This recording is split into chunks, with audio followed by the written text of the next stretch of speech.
Uzdal HTML dersi 16. qism HTML ramka jadvali. Ramka deganimiz o'z oldiga mustaqil bir tor bet yuzini yana bir tor betga ko'rsatib iqtidorni ko'rsatadi.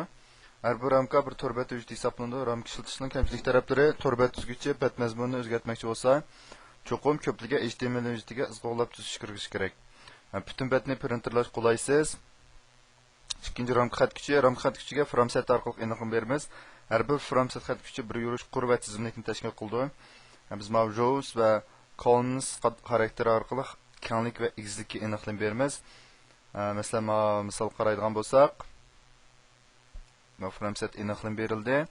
Birisining kengligi 25%, yana birisining kengligi 75%. Bu ikki tal ramkani o'z ichiga oldi. Birisi uzun torni, birisi saburiy torni. Buni biz unumini ko'radigan bo'lsak, mana 25% qismida uzun tor chiqdi.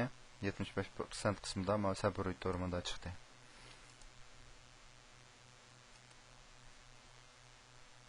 Diqqat qildiysizlar, agar ma'lum ramkaning ko'rinma serial knopkasi bo'lib qolsa, tor abonenti serial knopka orqali bet qurilmasini buzadi. Shunga no size orqali bu xil ahvolning yuz berishining oldini olamiz.